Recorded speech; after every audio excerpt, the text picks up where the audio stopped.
Hello friends, welcome back to our channel. Friends, ఈ వీడియోలో మనం ఈరోజు అన్ని న్యూస్ పేపర్లో వచ్చినటువంటి ఇంపార్టెంట్ ఎడ్యుకేషన్ అప్డేట్స్తో పాటు చాలా ముఖ్యమైనటువంటి కరెంట్ అఫైర్స్ కూడా రావడం జరిగింది. సో వాటన్నిటి గురించి వన్ బై వన్ ఈ వీడియోలో అయితే చూద్దాం. సో వీడియో చూస్తున్న ప్రతి ఒక్కరు వీడియోని ఖచ్చితంగా లైక్ చేయండి. డైలీ 1 to 2 hours వర్క్ చేసి దాదాపుగా 8 న్యూస్ పేపర్ చదివి ఇన్ఫర్మేషన్ మీకు అయితే అందించడం జరుగుతుంది. చాలామంది మన వీడియోస్ని చూస్తున్నారు కానీ లైక్ చేయట్లేదు. ఖచ్చితంగా లైక్ చేయండి. ఈ వీడియోకి అయితే నేను 1000 లైక్స్ ఎక్స్పెక్ట్ చేస్తున్నాను. సో ఇది ఎవరికైతే యూజ్ ఉంటుందో వారికి షేర్ చేయండి. అదేవిధంగా సబ్స్క్రైబ్ చేసుకొని చూడండి. రెగ్యులర్గా మీకు జాబ్ అప్డేట్స్ అంతాయి. మన ఛానల్కి సంబంధించిన టెలిగ్రామ్ గ్రూప్లో కూడా జాయిన్ కాండి. సో దాంట్లో కూడా రెగ్యులర్గా జాబ్ అప్డేట్ షేర్ చేస్తున్నాను. మీకు చాలా యూజ్ ఉంటుంది. ఆ గ్రూప్లో కంపల్సరీ జాయిన్ కాండి. ఫ్రెండ్స్, మన ఛానల్ ద్వారా గ్రూప్ 2, గ్రూప్ 3కి సంబంధించినటువంటి అన్ని సబ్జెక్టులకు సంబంధించిన టెస్ట్ సిరీస్ అయితే మన యాప్లోకి తీసుకురావడం జరిగింది. దీని ద్వారా 250 టెస్టులు అయితే మీకు అందించడం జరుగుతుంది. దీనిలో మీకు ప్రశ్నలు తెలుగు మరియు ఇంగ్లీష్ మీడియంలో అయితే ఉంటాయి. సబ్జెక్ట్ వైజ్గా టెస్టులు, అదేవిధంగా గ్రాండ్ టెస్టులు అయితే ఉంటాయి. సో ఈ టెస్ట్ సిరీస్ ప్రజెంట్ మన యాప్లో అయితే ఉంది. ఒకసారి డౌన్లోడ్ చేసుకుని అయితే చూడండి. దాంతోపాటుగా తెలంగాణ కల్చర్కి సంబంధించి టాప్ 100 బిట్స్కి సంబంధించిన గ్రాండ్ టెస్ట్ కావచ్చు, అండ్ ప్రభుత్వ పథకాలకు సంబంధించిన గ్రాండ్ టెస్ట్ కూడా ఉంది. ఇంకా ఇండివిజువల్గా సబ్జెక్ట్ వైజ్గా ఇండియన్ పాలిటిక్స్ సంబంధించిన టెస్ట్ సిరీస్ కావచ్చు, తెలంగాణ చరిత్ర, తెలంగాణ ఉద్యమ చరిత్ర, అండ్ అదేవిధంగా జనరల్ సైన్స్కి సంబంధించిన టెస్ట్ సిరీస్తో పాటు జనరల్ స్టడీస్కి సంబంధించినటువంటి షార్ట్ హ్యాండ్ రైటింగ్ నోట్స్ ఉంది. అదేవిధంగా కరెంట్ అఫైర్స్ పీడిఎఫ్ కూడా ఉన్నాయి. ఒకసారి యాప్ డౌన్లోడ్ చేసుకొని చెక్ చేయండి. మీకు నచ్చినట్లయితే దానికి సంబంధించిన కోర్స్ అయితే తీసుకోండి. ఫ్రెండ్స్, ఈరోజు న్యూస్ పేపర్లో వచ్చినటువంటి అప్డేట్స్ కనుక చూసినట్లయితే మనకు ఫస్ట్ అప్డేట్ వచ్చేసి ఫలితాలు ఎప్పుడు ప్రకటిస్తారనే టైటిల్ తోటి మనం దిశ న్యూస్ పేపర్లో ఒక న్యూస్ అయితే ఇక్కడ చూడవచ్చు. సో టీఎస్పీఎస్సీని అడిగినటువంటి హైకోర్టు గ్రూప్ 1 పై విచారణ నేటికి వాయిదా అని చెప్పేసి ఇక్కడ ఒక న్యూస్ అయితే రావడం జరిగింది. సో ఇక్కడ ఉన్నటువంటి ఇన్ఫర్మేషన్ కనుక చూసినట్లయితే గ్రూప్ 1 పరీక్షపై బుధవారం హైకోర్టు విచారణ చేపట్టింది. సో ఫలితాలు ఎప్పుడు ప్రకటిస్తారని టీఎస్పీఎస్సీని ప్రశ్నించిందంటూ ఇక్కడ చూడవచ్చు. సో రిజల్ట్స్ తేదీని ఇంకా నిర్ణయించలేదని అడ్వకేట్ జనరల్ నేడు వాదనలు వినిపిస్తారని బోర్డు అధికారులు న్యాయస్థానానికి తెలిపారు. సో దాంతో కోర్టు విచారణ నేటికైతే వాయిదా వేసినట్లు ఇక్కడైతే చూడవచ్చు. సో కాగా బయోమెట్రిక్ ఏర్పాటు చేయలేదని, ఫలితాలు ప్రకటించకుండా ఆపాలని కొందరు అభ్యర్థులు హైకోర్టులో పిటిషన్ దాఖలు చేశారు. సో దీనిపై కూడా హైకోర్టు బుధవారం విచారణ చేపట్టనుందని చెప్పేసి ఇక్కడ మనకు గ్రూప్ 1 ఫలితాలకు సంబంధించిన ఒక అప్డేట్ మనం దిశా న్యూస్ పేపర్లో అయితే చూడవచ్చు. ఫ్రెండ్స్, నెక్స్ట్ అప్డేట్ కనుక చూసినట్లయితే మనకు మరొక నోటిఫికేషన్ అయితే మనకు ఎస్ఎస్సీ నుంచి అయితే రిలీజ్ కావడం జరిగింది. సో స్టెనోగ్రాఫర్ గ్రేడ్ సి, అదేవిధంగా గ్రేడ్ డి ఉద్యోగాలకు సంబంధించి ఎస్ఎస్సీ మనకు నోటిఫికేషన్ అయితే రిలీజ్ చేసింది. సో వీటికి సంబంధించి ఆగస్ట్ 2 నుంచి ఆగస్ట్ 23 వరకు మీరు ఆన్లైన్లో అప్లై చేసుకోవాల్సి అయితే ఉంటుంది. వాటికి సంబంధించి ఆల్రెడీ ఆన్లైన్ అప్లికేషన్ ప్రాసెస్ అయితే స్టార్ట్ అయింది. సో దీనిలో మనకు గ్రేడ్ సికి సంబంధించిన వేకెన్సీస్ కనుక చూసినట్లయితే టోటల్గా మనకు 49 వేకెన్సీ అయితే ఉన్నాయి. అవి ఏ డిపార్ట్మెంట్లో ఉన్నాయని చెప్పేసి కూడా ఇక్కడ మనకు క్లియర్గా అయితే మెన్షన్ చేయడం జరిగింది. వాటికి సంబంధించినటువంటి పే స్కేల్ ఏ విధంగా ఉంటుంది, అదేవిధంగా ఇక్కడ మనకు ఏ కేటగిరీలో ఎన్ని వేకెన్సీస్ ఉన్నాయని లిస్ట్ కూడా ఇక్కడ ఇచ్చారు. దాంతో పాటుగా మనకి ఇక్కడ గ్రేడ్ డి, సో ఎక్కువగా మనకు గ్రేడ్ డి వేకెన్సీస్ అయితే ఉన్నాయి. సో దీనిలో కనుక చూసినట్లయితే మనకు 1114 వేకెన్సీ అయితే మనకు ఈ గ్రేడ్ డి వేకెన్సీస్ కింద ఉండడం జరిగింది. మొత్తం 37 డిపార్ట్మెంట్లో ఈ వేకెన్సీ అయితే ఉన్నాయి. ఇవన్నీ మనకు ప్రభుత్వ పర్మనెంట్ ఉద్యోగాలు. సో వీటికి సంబంధించినటువంటి పూర్తి వివరాలు మనకు నోటిఫికేషన్లో అయితే ఇవ్వడం జరిగింది. జస్ట్ మీరు 100 రూపీస్ తోటి వీటికైతే అప్లై చేసుకోవచ్చు. మన తెలుగు రాష్ట్రాల్లో కూడా వీటికి సంబంధించిన ఎగ్జామినేషన్ సెంటర్స్ అయితే ఇవ్వడం జరిగింది. ఇండియన్ నేషనల్స్ ఎవరైనా వీటికి అప్లై చేసుకోవచ్చు. సో ఇక్కడ ఏజ్ లిమిట్ వచ్చేసి 18 to 30 years అనేటువంటి మనకు గ్రేడ్ సి వేకెన్సీస్కి అయితే ఉంది. సో అదేవిధంగా గ్రేడ్ డి సంబంధించి 18 to 27 years అయినటువంటి ఏజ్ ఉంది. దీంతో పాటుగా మీకు ఐస్ ఫర్ రూల్స్ ప్రకారం ఉన్నటువంటి ఏజ్ రిలాక్సేషన్స్ అయితే వర్తిస్తాయి. సో మీకు కనుక ఎలిజిబిలిటీస్ కనుక ఉన్నట్లయితే వీటికి అప్లై చేసుకున్నటువంటి ప్రయత్నం చేయండి. ప్రజెంట్ మనకు ఎస్ఎస్సీ వెబ్సైట్లో పూర్తి నోటిఫికేషన్ అందుబాటులో ఉంది. అదేవిధంగా మన టెలిగ్రామ్లో కూడా దీనికి సంబంధించినటువంటి పీడిఎఫ్ నేను షేర్ చేస్తాను. అక్కడ నుంచి మీరు డౌన్లోడ్ చేసుకుని చూసి మీకు కనుక ఎలిజిబిలిటీస్ ఉంటే వీటికి అప్లై చేసుకోండి. నెక్స్ట్ అప్డేట్ కనుక చూసినట్లయితే టెట్ తొలి రోజు అప్లికేషన్లు 16,000 అని చెప్పేసి ఇక్కడ ఒక అప్డేట్ మనం చూడవచ్చు. So Telangana state teacher eligibility test TET online దరఖాస్తుల ప్రక్రియ బుధవారం మొదలైంది.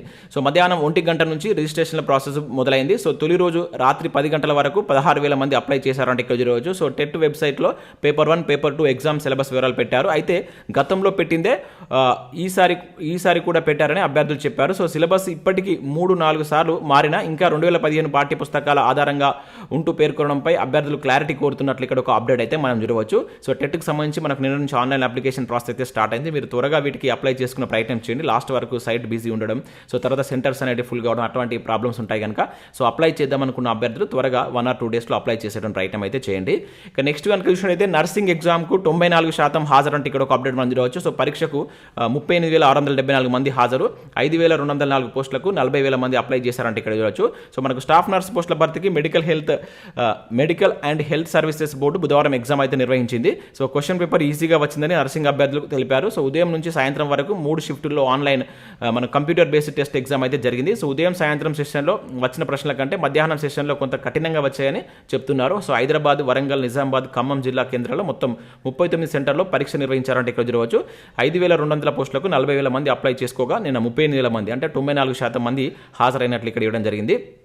సో కొన్ని చోట్ల టైంకు పేపర్ ఓపెన్ కాకపోవడం, కంప్యూటర్ ఆన్ కాకపోవడం వంటి చిన్న చిన్న పొరపాట్లు తప్ప ఇలాంటి అవాంఛనీయ సంఘటనలు జరగలేదని బోర్డు ప్రకటించినట్లు ఇక్కడ స్టాఫ్ నర్స్ ఉద్యోగాలకు సంబంధించిన ఒక అప్డేట్ అయితే చూడవచ్చు.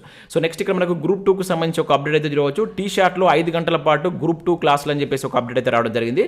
CEO శైలేష్ రెడ్డి అని చెప్పేసి ఇక్కడ ఇచ్చారు. సో మనకు గ్రూప్ 2 పోటీ పరీక్షలకు గురువారం నుండి మరో 3 గంటల పాటు అదనంగా పాఠ్యాంశాలను ప్రసారం చేయనున్నట్లు మనకు టీ-షార్ట్ CEO అయినటువంటి శైలేష్ రెడ్డి బుధవారం ఒక ప్రకటనలో అయితే తెలిపారు.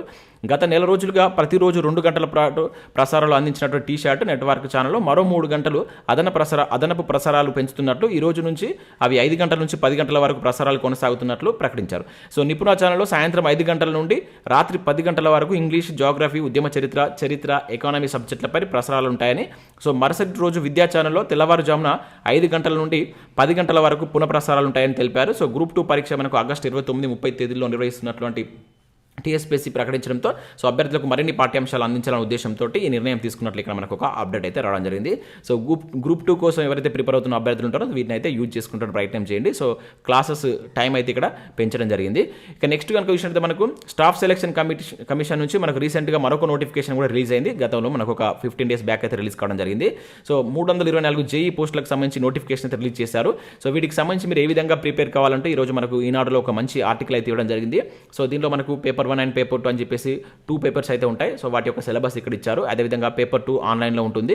సో ఎవరు అర్హులు, వీటికి ఎవరు అప్లై చేసుకోవచ్చు? సివిల్, మెకానికల్, ఎలక్ట్రికల్ విభాగాల్లో డిప్లొమా ఇంజనీరింగ్ డిగ్రీ చదివినటువంటి అభ్యర్థులు అప్లై చేసుకోవచ్చు.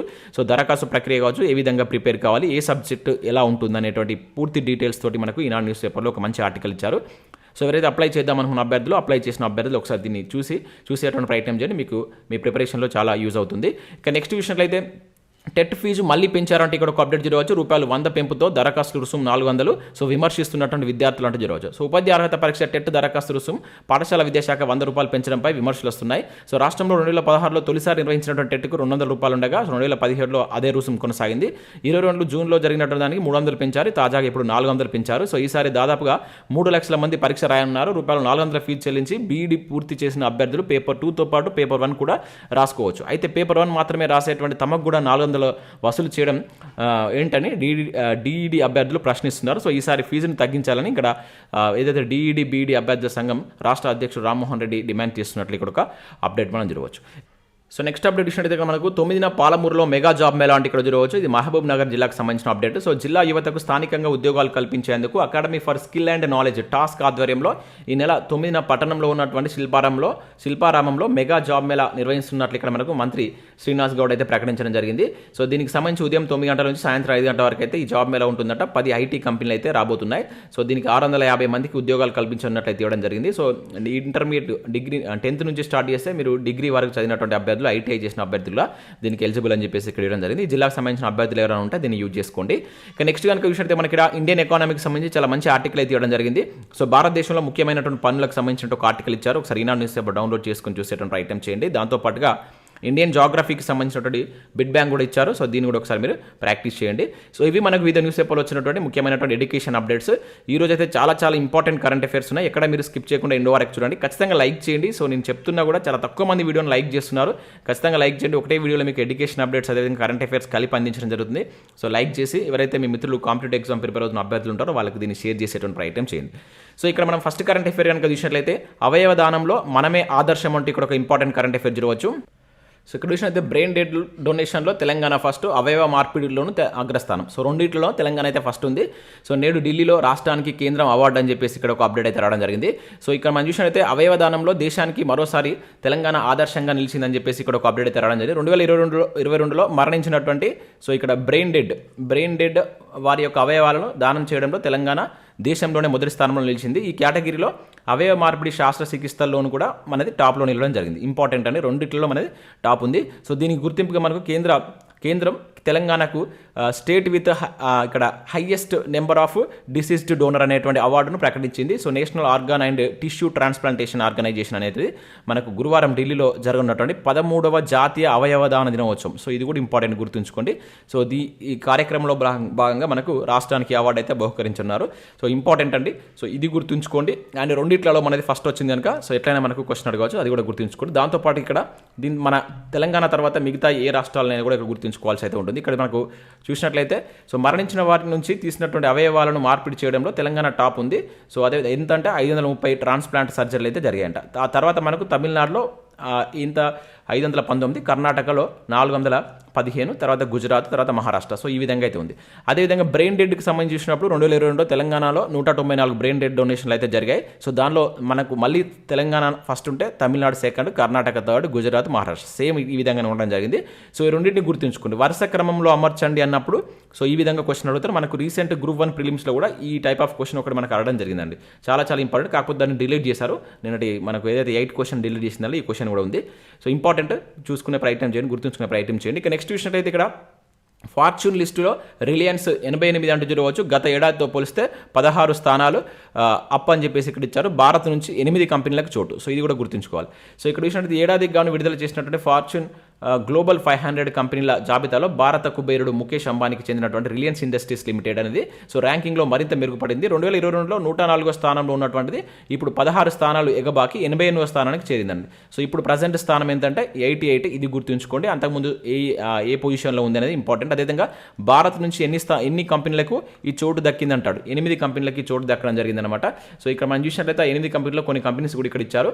సో ప్రభుత్వ రంగ ఇంధన విక్రయ సంస్థ అయినటువంటి ఇండియన్ ఆయిల్ కార్పొరేషన్ కావచ్చు, ఇంకా life insurance corporation of India కావచ్చు, అదేవిధంగా మనకు ఓఎన్జీసీ కావచ్చు, టాటా మోటార్స్ 33వ స్థానం వచ్చిందంటే ఇంకా వార్షిక ఆదాయం ఆధారంగా ఫార్చ్యూన్ తన జాబితాలో కంపెనీలకు ర్యాంకింగ్ కేటాయించినట్లు ఇక్కడ మనకి ఇవ్వడం జరిగిందనమాట. సో వీటికి కూడా మనకు ఒకవేళ క్వశ్చన్ డెప్త్గా అడగాలనుకున్నప్పుడు వీటిని కూడా అక్కడ యాడ్ చేస్తాడు. ఇంకా నెక్స్ట్ విషయం అయితే కోహిడాలో ఆసియాలోనే అతిపెద్ద పండ్ల మార్కెట్ అంటే ఇక్కడ చూడవచ్చు. సో ప్రత్యేక ఎగుమతి మండలి సైతం సో సమీక్షలో మంత్రి నిరంజన్ రెడ్డి అని చెప్పేసి ఇక్కడ ఒక అప్డేట్ చేయడం జరిగింది. సో మనకు హైదరాబాద్ నగర శివార్లో ఉన్నటువంటి కోహిడాలో సో మనకు 199 ఎకరాల్లో 403 కోట్లతో మనకు ఆసియాలోనే అతిపెద్ద పండ్ల మార్కెట్ని అయితే నిర్మించబోతున్నారు. సో ఇది ఇంపార్టెంట్, గుర్తుంచుకోండి. వ్యవసాయ మార్కెట్ నిరంజన్ రెడ్డి నిన్న వెల్లడించడం జరిగింది. దీనిలో అధునాతన వసతులు సకల హంగులతో దీన్ని రూపొందిస్తామని చెప్పేసి నిన్న జరిగినట్లు ఒక సమీక్షలో ప్రకటించడం జరిగింది. ఇది మనకు ఆసియాలోనే అతిపెద్ద పండ్ల మార్కెట్గా అయితే ఉండబోతుంది అనమాట. ఇక నెక్స్ట్ చూసినట్లయితే మనకు ఐఐటి చెన్నైతో ఇరిసెట్ ఒప్పందం అంటే ఇక్కడ చూడవచ్చు. ఇది కూడా ఇంపార్టెంట్ అండి. సో మనకు రైల్వే శాఖ పరిధిలో ఇరిసెట్ అంటే Indian railway institute of signal engineering and telecommunication, దీన్నే ఇరిసెట్ అని చెప్పేసి అంటారు. సో ఐఐటి చెన్నైతో ఒప్పందం చేసుకుంది. సో ఇందులో భాగంగా మనకు 5G టెస్ట్ బెడ్ను ఇక్కడ ఏర్పాటు చేయనున్నారు. సో రైల్వే నిర్వహణను మెరుగుపరచడంతో పాటు సో భద్రతకు సంబంధించి అంశాల్లో 5Gని అయితే వినియోగిస్తారంట. సో దీనికోసం మనకు ఇరిసెట్ దేంతో ఒప్పందం చేసుకుంది?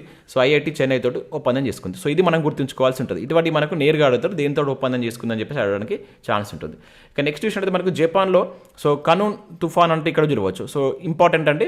ఇక్కడ చూసినట్లయితే మనకు గంటకు 162 కిలోమీటర్ల వేగంతో గాలులు. సో జపాన్లో ఉన్నటువంటి కనూన్ తుఫాను అలజడి సృష్టిస్తుంది. దీని ప్రభావంతో అక్కడ ఒకినావా ద్వీపం వద్ద 162 కిలోమీటర్ల వేగంతో భారీ గాలులు వీయడంతో పాటు సముద్రాలలో భీకరంగా ఎగిసిపడుతున్నాయంటే చూడవచ్చు. సో ఇక్కడ మనం ఓవరాల్గా గుర్తుంచుకోవాల్సిందంటే సో ఈ కనూన్ అనేటువంటి తుఫాన్ ఇటీవల ఏ దేశంలో సంభవించింది అంటాడు. సో జపాన్ అని చెప్పేసి గుర్తుంచుకోండి, నేరుగా మనకు అడుగుతాడు. ఇక నెక్స్ట్ విషయంలో అయితే మనకి ఇక్కడ సూపర్ మూన్ అని చెప్పి చూడవచ్చు. చాలా ఇంపార్టెంట్ కరెంట్ అఫేర్ అనేది. సో చందమామ నిండైనటువంటి రూపం మంగళవారం భారత్లో కనువిందు చేయనుంది. ఇక్కడ విషయంలో అయితే ఈ పున్నమి నాడు సాధారణం కంటే పెద్దగా మనకు జాబిల్ అయితే కనిపిస్తుందంట.